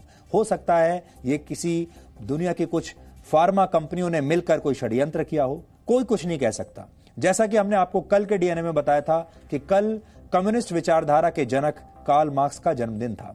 कार्ल मार्क्स दुनिया में समाजवाद लाना चाहते थे, यानी वो एक ऐसी दुनिया का सपना देखते थे जहां सब बराबर होंगे। लेकिन आपको जानकर हैरानी होगी कि जब वो 18 साल के थे तब वो खराब स्वास्थ्य की वजह से सेना में भर्ती नहीं हो पाए थे। यानी दुनिया को समाजवाद का पाठ पढ़ाने वाला एक दार्शनिक भी स्वास्थ्य के आधार पर होने वाले वर्गीकरण का विरोध तब नहीं कर पाया था।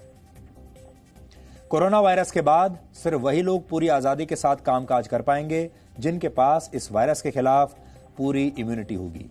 लेकिन बहुत सारे लोग ऐसे भी हैं जो इस लॉकडाउन के दौरान एक और वायरस के शिकार हो गए हैं और इस वायरस का नाम है आलस्य। ये बात हम आपको इसलिए कह रहे हैं कि जैसे जैसे लॉकडाउन खुल रहा है, जैसे जैसे सरकार ये कह रही है कि अब लोग अपने काम पर लौट सकते हैं, हमें ऐसा लगा था कि सारे लोग अपने काम पर लौटने के लिए बेताब हो रहे होंगे, सबको काम पर लौटना होगा। लेकिन जब सरकार ने कहा कि अपने काम पर लौट जाइए तो हमें यह भी देखने को मिला कि बहुत सारे लोग तो अब काम पर लौटना ही नहीं चाहते, क्योंकि उन्हें लॉकडाउन की जो जिंदगी थी, लॉकडाउन का जीवन उन्हें बड़ा अच्छा लगा। अब उन्हें लॉकडाउन में रहने की आदत पड़ गई है, उन्हें आराम की आदत पड़ चुकी है। अब वो दोबारा दफ्तरों में 10 से 12 घंटे की शिफ्ट नहीं करना चाहते। और ऐसे लोगों की संख्या भारत में तो कम से कम बहुत बड़ी है, जहां लोग आज भी कोई ना कोई बहाना मारकर अब काम पर नहीं जाना चाहते।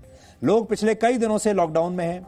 कई शहरों में लॉकडाउन में रियायतें दी गई हैं और दफ्तरों को खोल दिया गया है, लेकिन बहुत सारे लोग अब काम पर जाने में आनाकानी कर रहे हैं। सरकारों ने जितनी संख्या में कर्मचारियों को ऑफिस आने की इजाजत दी, लोग उतनी संख्या में ऑफिस नहीं जा रहे। प्राइवेट कंपनियों में भी बहुत सारे लोग ऐसे हैं जो ड्यूटियों पर नहीं पहुंचे। जो लोग घरों से काम कर रहे हैं उनमें से भी ज्यादातर लोगों के लिए ये छुट्टियों जैसा टाइम है। बहुत सारे लोग घरों से काम तो कर रहे हैं लेकिन काम में ईमानदारी नहीं बरत रहे, और अब ये सारे लोग ये चाहते हैं कि अब वो जीवन भर घर से ही काम करते रहें, अब वो दफ्तर नहीं जाना चाहते। ऐसा इसलिए है क्योंकि भारत के ज्यादातर लोगों के लिए आलस्य से बढ़कर कुछ है नहीं। तो जो मंडे ब्लूज एक जमाने में लोगों को हुआ करते थे, क्योंकि इतवार की छुट्टी के बाद मंडे को ऑफिस जाना नहीं पड़ता, ऑफिस जाने के लिए जो है बड़ा संघर्ष करना पड़ता था, अब वो मंडे ब्लूज बहुत सारे करोड़ों की संख्या में लोगों को हो रहा है। बहुत सारे लोग तो इस बात के लिए भी तैयार होंगे कि भले ही उनकी तनख्वाहें कम कर दी जाएं, लेकिन उन्हें काम पर न बुला लिया जाए। अब आपको आलस्य के कुछ उदाहरण देते हैं।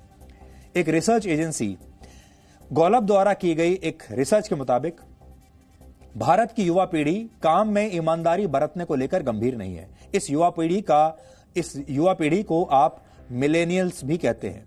इस रिसर्च के मुताबिक 21% मिलेनियल्स एक नौकरी में 1 वर्ष से ज्यादा टिक नहीं पाते और सिर्फ 29% मिलेनियल्स ही अपने काम को लेकर गंभीर हैं। सिर्फ काम के मामले में नहीं, स्वास्थ्य का ध्यान रखने के मामले में भी भारत के लोग आलसी हैं। नेशनल इंस्टीट्यूट ऑफ न्यूट्रिशन द्वारा किए गए एक सर्वे के मुताबिक भारत के शहरों में रहने वाले 72% पुरुष किसी भी तरह का व्यायाम नहीं करते, जबकि शहरों में रहने वाली 85% महिलाओं की भी व्यायाम में कोई रुचि नहीं। इस सर्वे में शामिल 33% पुरुष और महिलाओं का वजन जरूरत से ज्यादा था, ओवरवेट थे। और यही वजह है कि ह्यूमन कैपिटल के मामले में भारत 195 देशों में 153वें नंबर पर है। ह्यूमन कैपिटल का अर्थ होता है 20 से लेकर 64 वर्ष की आयु के दौरान आप कितने साल अपनी पूरी क्षमता से काम कर सकते हैं।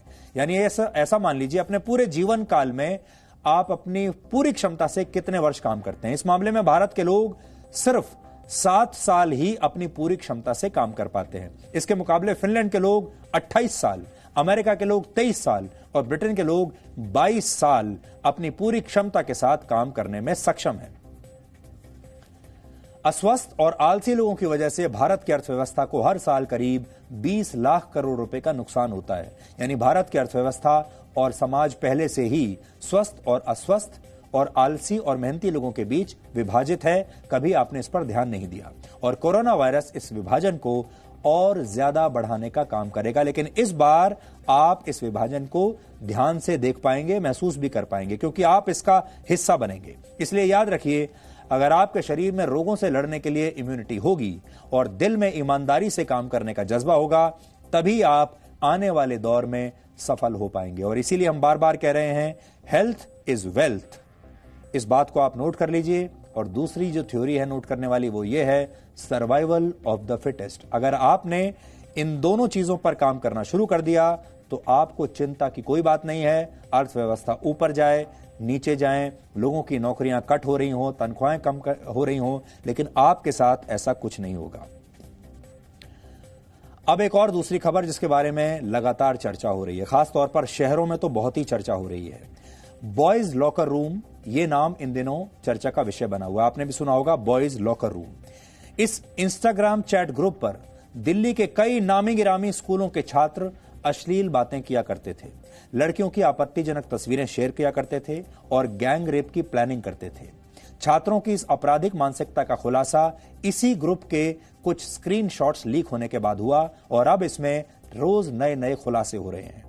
दिल्ली पुलिस की साइबर सेल ने बॉयज लॉकर रूम के एडमिन को आज गिरफ्तार किया है। एडमिन मतलब जो इस पूरे ग्रुप को चलाता था, इस चैट ग्रुप को। ये जो लड़का है जिसे गिरफ्तार किया गया है, ये बालिग है, यानी 18 वर्ष से ज्यादा की आयु का है और इसने इसी वर्ष 12वीं क्लास की परीक्षा दी है। अभी तक बॉयज लॉकर रूम से जुड़े 27 छात्रों की पहचान हो चुकी है, जिनमें से 15 छात्रों से पूछताछ की जा चुकी है और उनके मोबाइल फोन्स को भी जब्त कर लिया गया है। दिल्ली पुलिस के मुताबिक इस ग्रुप में 4 ऐसे लड़कों की पहचान हुई है जो स्कूल के छात्र हैं और उनकी उम्र 18 वर्ष के आसपास है। जांच में चौंकाने वाला एक तथ्य यह भी सामने आया है कि ग्रुप में शामिल सभी छात्र एक दूसरे को नहीं जानते थे। ये वो खुलासे हैं जो दिल्ली पुलिस ने अभी तक जांच के आधार पर किए हैं, लेकिन जी न्यूज ने इस पूरे मामले को उजागर करने वाले विसल ब्लोअर को भी ढूंढ निकाला है।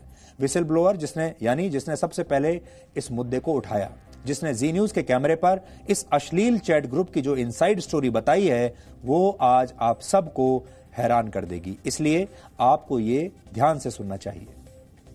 ये एक ग्रुप था जिसमें बहुत सारे लड़के थे, मोस्टली माइनर्स, और ये लोग मुझे पता नहीं आपस में कितना जानते थे, एक दूसरे को कब से जानते थे, लेकिन ये मुझे बस इतना पता था कि ये लोग रैंडमली लड़कों को उस ग्रुप में ऐड करते थे। और इसी तरह एक लड़का इस ग्रुप में ऐड हुआ था जिसने, जो इन सारे लड़कों से अलग था, जिसने एक सही स्टेप लिया और जिसने डिसाइड किया कि उसे स्क्रीनशॉट्स लेके उस चैट के जिसमें गलत बातें हो रही हैं लड़कियों के बारे में, बॉडी शेमिंग हो रही है, उसने उनका स्क्रीनशॉट लिया और एक अफेक्टेड लड़की को जिसकी पिक्चर्स थी उसमें, उस लड़की को भेजा। वो जानता होगा उसको किसी तरह, उसने उसको भेजा और वो लड़की मेरी बहुत अच्छी दोस्त है और उस लड़की ने मुझे बताया इसके बारे में। स्टार्टिंग में तो सिर्फ 2 लोगों के बीच की बात थी, तो मुझे लगा छोटी चीज़ है और इसको एक कन्फेशन पेज बनाते हैं, हर चीज़ करते हैं, लेकिन बाद में मैंने रियलाइज़ किया कि इसको ये बहुत बड़ी चीज़ है, इसको ऐसे एक प्रॉपर मूवमेंट बनाना चाहिए, इसको एक ऐसे एक एग्जाम्पल बनाना चाहिए जिससे हर लड़के को ये समझ आए कि वो कुछ भी गलत करके बच नहीं सकता, निकल नहीं सकता। तो इस वजह से मैंने सारी जो लड़कियां थी, जिनमें जो अफेक्टेड लड़कियां थी जिनके बारे में बातें हुई थी, जिनकी पिक्चर्स थी, उनमें मैंने जिनकी इंस्टा आईडी उन स्क्रीनशॉट्स में थी, उनको मैंने इंस्टा पे ट्रैक डाउन किया, लेकिन जिनकी नहीं थी उनको मैं नहीं कर पाया। तो जिनकी थी करीब 8-10 लड़कियां थीं, उनका मैंने इंस्टाग्राम पे ग्रुप बनाया और उन्हें पूरी तरीके से इन्फॉर्म किया कि ऐसा कोई ग्रुप है और ऐसी चीज़ें एग्जिस्ट करती हैं जहाँ पर आपकी ऐसे ऐसे पिक्चर्स है, ऐसा ऐसा हुआ है। बहुत कम लड़कियाँ ही थीं जो बहुत ही कम लड़कों को जानती थीं। पहली बात तो सारी लड़कियां आपस में एक दूसरे को नहीं जानती थीं, सारी लड़कियां इन लड़कों के बारे में नहीं जानती थी। बहुत कम लड़कियां थीं जो थोड़े बहुत लड़कों के बारे में जानती थीं, क्योंकि वो सब सेम बैच में थे या शायद सेम स्कूल में थे, मुझे याद नहीं। लेकिन कुछ कुछ लड़कियां तो जानती थी कुछ कुछ लड़कों को, तो हमें थोड़ी बहुत इन्फॉर्मेशन उनके थ्रू भी मिली थी कि अच्छा ये लड़का स्कूल का है, अच्छा ये लड़का ये करता है, ऐसे ऐसे इन्फॉर्मेशन हमें थोड़ी बहुत उन्हीं लड़कियों से मिली। इसमें किसी टाइप की कोई प्लानिंग या साजिश नहीं हो सकती, क्योंकि ये उन लड़कों के लिए एक मतलब मज़े की चीज़ थी, फ़न चीज़ थी। उनको इस चीज़ में मज़ा आ रहा था, क्योंकि जिस तरह की चैट मैंने पढ़ी है उसके हिसाब से उन्हें और कंटेंट चाहिए था अपने ग्रुप के लिए। शायद इस वजह से वो रैंडम लड़कों को ऐड कर रहे थे। उन्हें लगा था कि हर लड़का उनकी तरह होगा और लड़कियों की फ़ोटोज़ भेजेगा, उनके बारे में गलत बातें करेगा। ये सारे खुलासे वाकई हैरान कर देने वाले हैं। ये खुलासे इसलिए भी अब ज़्यादा हो रहे हैं क्योंकि अब टेक्नोलॉजी आ गई है। अब सब बच्चों के पास स्कूल में स्मार्टफोन होते हैं, सबके पास इंटरनेट है, और इस तरह के जो ऐप्स हैं, इंस्टाग्राम जैसे या दूसरे जो ऐप्स हैं, उनके ज़रिए अगर आप अलग अलग स्कूलों में पढ़ते हैं, एक दूसरे को निजी तौर पर जानते भी नहीं हैं, तो भी ये सारे बच्चे एक दूसरे से संपर्क में रहते हैं और कोई भी बात अच्छी या बुरी कर सकते हैं। सबसे बड़ी बात यह है कि हमारे स्कूल के बच्चों के लिए एक तरफ देश में ऐसे करोड़ों बच्चे हैं जिनके पास कोई सुविधाएं नहीं हैं, जिनके पास लैपटॉप नहीं, इंटरनेट नहीं, वो चाहकर भी ऑनलाइन क्लासेस अटेंड नहीं कर सकते ऐसे समय में भी, क्योंकि उनके पास ये साधन नहीं है। और दूसरी तरफ शहरों के ये बच्चे हैं जिनके पास साधन सब कुछ है, स्मार्टफोन है, इंटरनेट है, पैसा है, सुविधाएं हैं, लेकिन वो इन सब का दुरुपयोग कर रहे हैं। सोचिए, जो उम्र पढ़ाई पर ध्यान लगाने की होती है, उस उम्र में ये छात्र अपना पूरा ध्यान इस तरह की बातें करने में और आपत्तिजनक तस्वीरें पोस्ट करने में लगा रहे हैं। उन्हें इस बात की जरा सी भी फिक्र नहीं थी कि अगर वो पकड़े गए तो भविष्य का क्या होगा, उनके माता पिता को कितना शर्मिंदा होना पड़ेगा।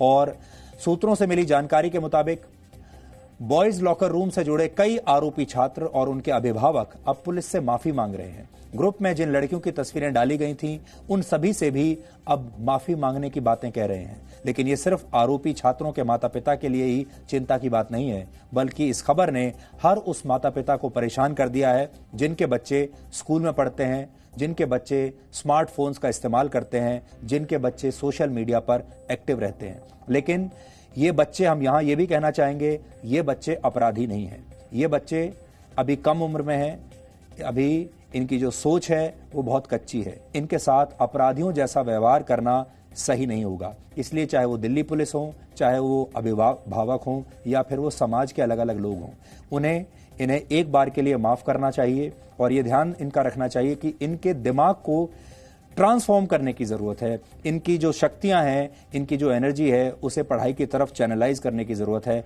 इन्हें सजा देने से कोई खास मकसद हल नहीं होगा। इसलिए हम साथ में ये भी कहना चाहेंगे कि इनसे अपराधियों जैसा व्यवहार करना शायद ठीक नहीं होगा, और इस देश में जो बाकी बच्चे और अभिभावक देख रहे हैं, उन्हें जरूर इन बच्चों से सीख लेनी चाहिए, सबक लेना चाहिए। हमारा जो मकसद था आपको ये खबर दिखाने का, ये कोई हमारे लिए चटपटी खबर नहीं है, सनसनीखेज खबर नहीं है।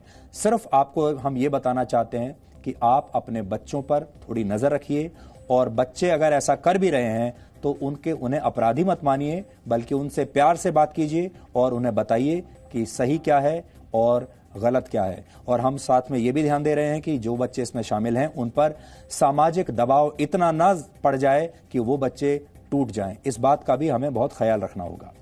अब आखिर में आज का सवाल, आज आपको यह बताना है कि समुद्र के नीचे बनी दुनिया की सबसे लंबी सुरंग का नाम क्या है। आप इस पर रिसर्च कीजिए और ब्रेक के बाद हम आपको इस सवाल का सही जवाब बताएंगे।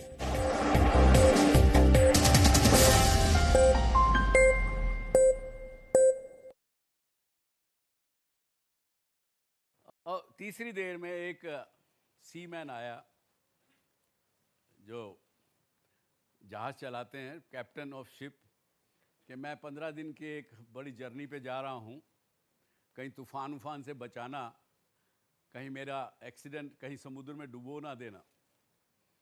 तो ये प्रार्थना करके जैसे जा रहा था, उतनी देर में वो सेठ जी आ गए अपना बटुआ ढूंढते हुए पुलिस को लेकर के। उन्होंने उस नाविक को, जो सेलर था, उसको पकड़ लिया। अब इस सेवक से ये तो कैसे सहा जाए कि किसी और गलत आदमी से अत्याचार हो रहा है। उन्होंने कहा नहीं, इसने नहीं किया। बोला वो गरीब आदमी था, उसने बटुआ तुम्हारा लिया है, गड़बड़ कर दी। तो उन्होंने उस नाविक को छोड़ दिया और उस गरीब आदमी को पकड़ लिया पुलिस ने। तो भगवान ने कहा, रे क्या किया मूर्ख तूने, मैंने सबका डिज़ाइन किया हुआ था कि उसका बटुआ गिरना था, उस बेचारे की रोटी चलती 2 दिन 4 दिन, तूने उसको पकड़वा दिया।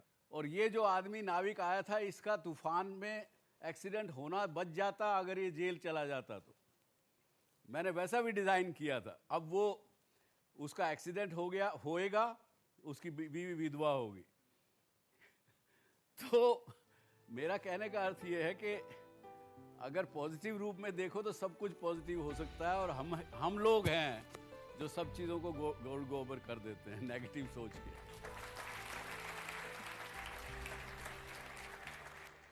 तो मैं 4 बातें कहूँगा आपको। You can be aware of your thoughts only if you are very attentive what's happening within your body.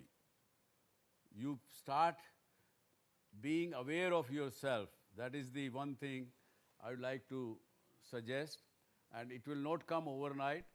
You will have to start working on it. It is a practice which you have to continuously do, or if some people can meditate, you can learn that much faster.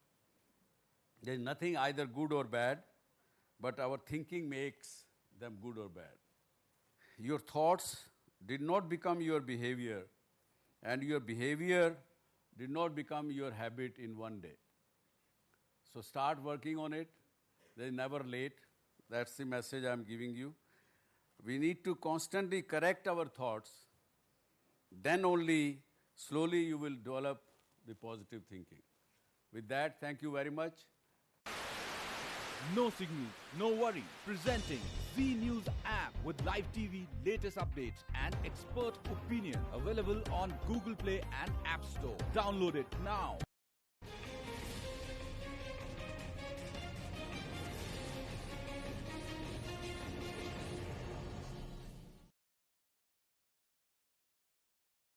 क्या एक बहुत बड़ा भगत, भगवान का भगत था।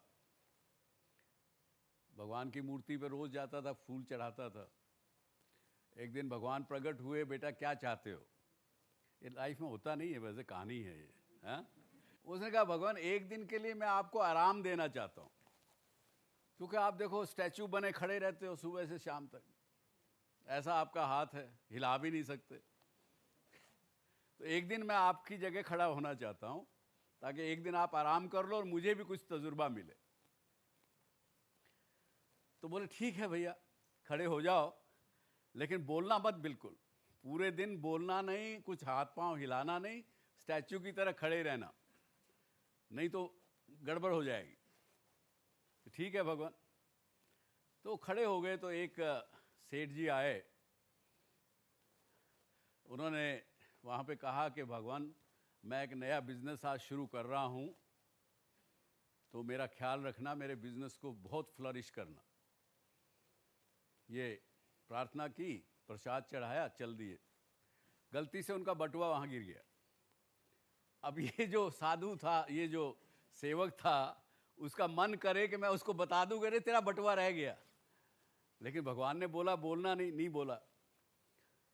तो दूसरी देर में गरीब आया, बोला भगवान 3 दिन से बच्चे भूखे हैं, कुछ इलाज करो भगवान।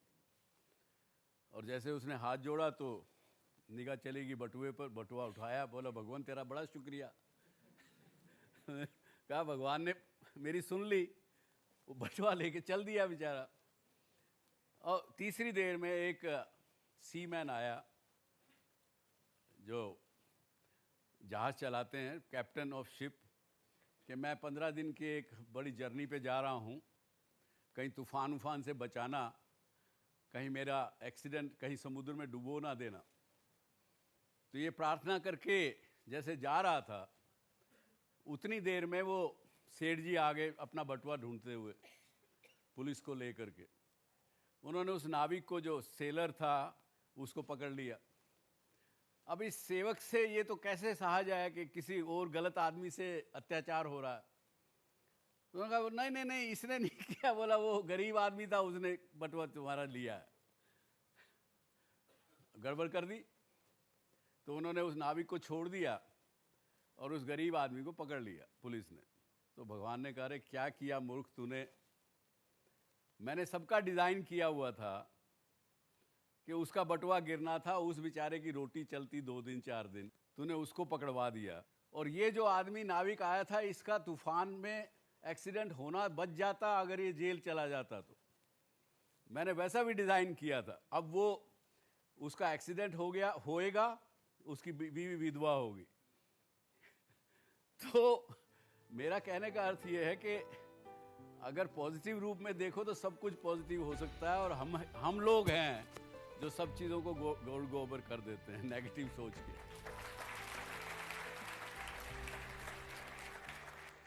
तो मैं 4 बातें कहूँगा आपको।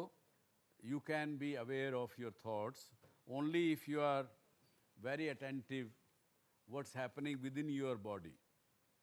You start being aware of yourself. That is the one thing I would like to suggest, and it will not come overnight. You will have to start working on it. It is a practice which you have to continuously do, or if some people can meditate, you can learn that much faster. There is nothing either good or bad, but our thinking makes them good or bad. Your thoughts did not become your behavior, and your behavior did not become your habit in one day. So start working on it. There is never late. That's the message I'm giving you. We need to constantly correct our thoughts.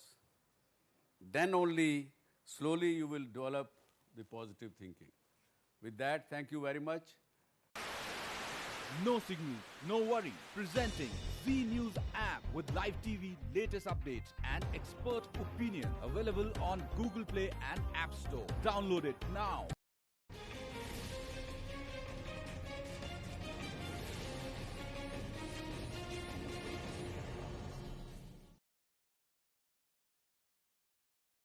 क्या एक बहुत बड़ा भगत, भगवान का भगत था।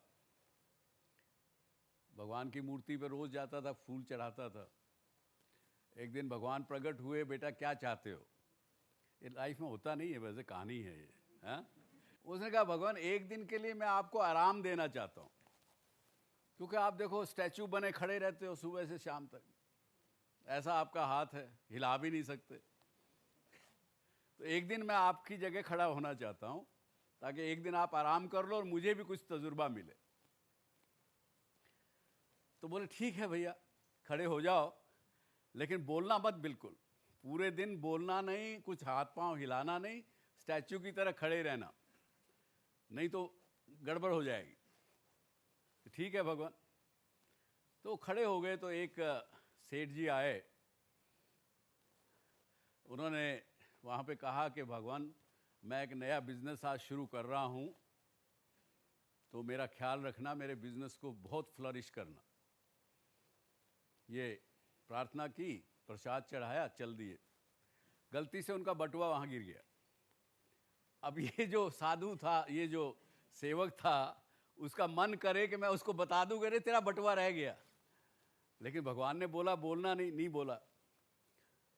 तो दूसरी देर में गरीब आया, बोला भगवान 3 दिन से बच्चे भूखे हैं, कुछ इलाज करो भगवान। और जैसे उसने हाथ जोड़ा तो निगाह चलेगी बटुए पर, बटुआ उठाया, बोला भगवान तेरा बड़ा शुक्रिया। कहा भगवान ने मेरी सुन ली, वो बटुआ लेके चल दिया बेचारा। और तीसरी देर में एक सीमैन आया जो जहाज चलाते हैं, कैप्टन ऑफ शिप, कि मैं 15 दिन की एक बड़ी जर्नी पे जा रहा हूँ, कहीं तूफान उफान से बचाना, कहीं मेरा एक्सीडेंट कहीं समुद्र में डुबो ना देना। तो ये प्रार्थना करके जैसे जा रहा था, उतनी देर में वो सेठ जी आ गए अपना बटुआ ढूंढते हुए पुलिस को लेकर के। उन्होंने उस नाविक को, जो सेलर था, उसको पकड़ लिया। अब इस सेवक से ये तो कैसे सहा जाए कि किसी और गलत आदमी से अत्याचार हो रहा है। उन्होंने कहा नहीं इसने नहीं किया। बोला वो गरीब आदमी था, उसने बटुआ तुम्हारा लिया है, गड़बड़ कर दी। तो उन्होंने उस नाविक को छोड़ दिया और उस गरीब आदमी को पकड़ लिया पुलिस ने। तो भगवान ने कहा, रे क्या किया मूर्ख तू।